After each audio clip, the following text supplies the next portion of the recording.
The US-Israeli military actions against Iran have entered its second week and the conflict continuing to escalate across the region. So far, more than 1,300 people in Iran have been killed and the number is still rising.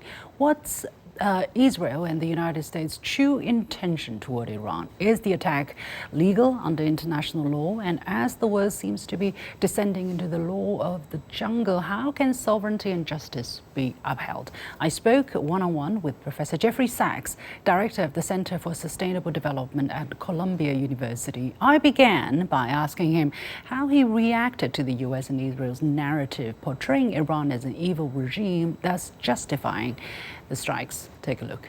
Well, this is the Western narrative. It is false. It is grotesque because the Iranians have been trying for 15 years to negotiate with the United States. They actually reached an agreement with the whole world 10 years ago in the Joint Comprehensive Plan of Action.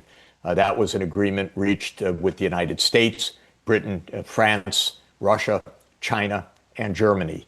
The permanent 5 members of the Security Council plus Germany, and then it was unanimously adopted by the UN Security Council. Donald Trump ripped it up in 2018. The point is that the United States and Israel do not want peace. They do not want diplomacy. They want supremacy. The United States wants supremacy globally. Israel wants supremacy regionally in the Eastern Mediterranean and Western Asia. There is no interest in diplomacy. This strike that has started this war came as Oman was mediating between the United States and Iran, supposedly in negotiations. But of course, then came this bombing. Last year, when negotiations were reportedly progressing towards a 6th round of negotiations in Oman, Israel bombed Iran with the United States' help. So the idea that this was about negotiations is phony.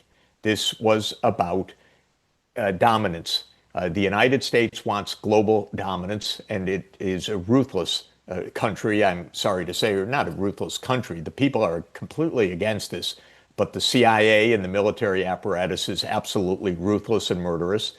And Israel the same way within its region. So this is what this is about.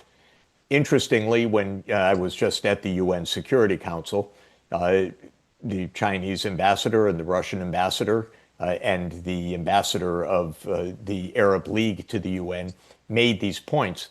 But the Western countries all attacked Iran for being attacked. This is very interesting, and you can actually map it out very clearly. Wherever the U.S. has a military base, and that is in 9 of the countries of the Security Council, 8 other countries plus the United States, they all parrot the U.S. line. These are basically occupied countries. They are vassal states of the United States. So they parrot the U.S. line. I was particularly bemused, if I may put it that way, by the Danish ambassador.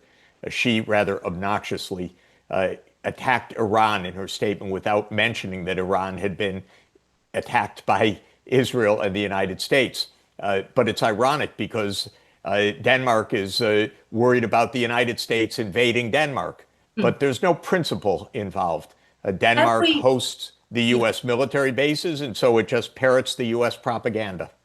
So 2 more questions, really. First of all, what's going to play out inside Iran? Is there going to be great chaos? And secondly, are we descending into total jungle rule in terms of international relations? Well, on the first question, of course, I don't think anybody knows, but I'm not an expert in the intricacies of the Iranian power structure. I deal with Iranian diplomats very frequently. They have been people wanting peace. I have met twice in the last 2 years with the president of Iran. His whole message was that he wanted peace. I've met with the senior Iranian leaders and negotiators who have expressed the intense desire for peace.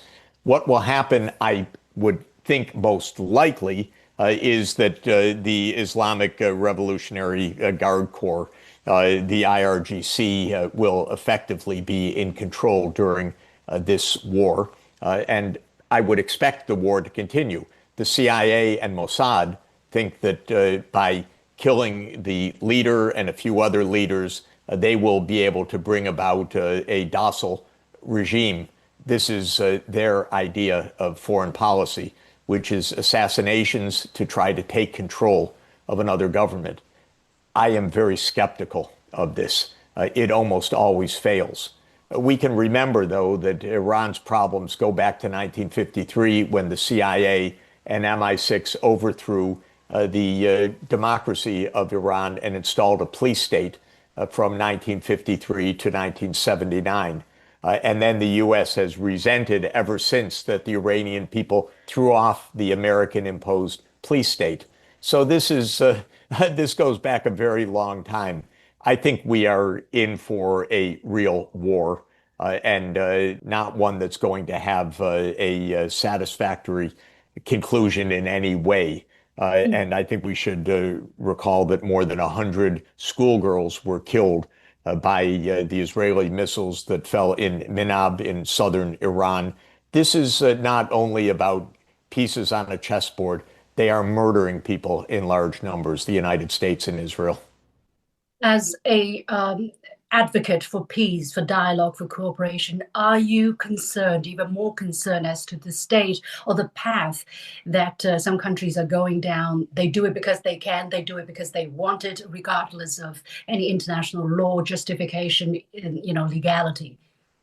Well, the most famous line in the Peloponnesian Wars history by Thucydides is that the strong do what they can and the weak suffer what they must. This was a line of the Athenian generals, and it was a line of extreme arrogance, a line that said there are no rules or morality. And that is the idea of the United States leadership, that international law is a nicety. Not even a nicety, it's an annoyance. The Americans are all powerful, they think, and they do what they want.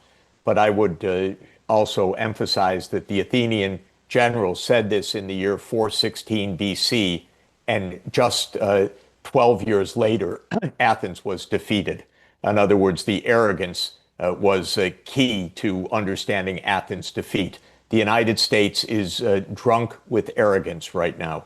It has invaded Venezuela. It thinks it's about to invade Cuba. It has now attacked Iran. It thinks that it runs the world. It's very dangerous, very delusional, and leading to more and more violence around the world. Just out of curiosity, what would you say to the American people? Because what is being sold to them on the American media outlet, for instance, or Western media outlet, is that by attacking the Iranian regime, they're actually giving a chance to the Iranian people. Well, first of all, the first rule of the United Nations is that no member state may threaten force or use force against another state except in self-defense. So it's not legal, and for good reason, for one country to say, we don't like the government of another country, therefore we overthrow it. Yet that is the American modus operandi. That is American foreign policy, that it is a bully and it overthrows other countries' governments. The historical record of this, especially in this region, the Middle East, is a disaster. The United States overthrew the Libyan government, and it has been 15 years of war since then. The United States and Israel overthrew the Sudanese government. Now there are two civil wars, one in Sudan and one in the breakaway country of South Sudan. The United States and Israel overthrew the government of Iraq in 2003. That country has been destabilized ever since. The United States and Israel conspired to overthrow the government of Syria in 2011. That country has been destabilized for the next 15 years. In other words, the track record of this is a river of bloodshed. And in the Middle East, it extends from Libya to Iran.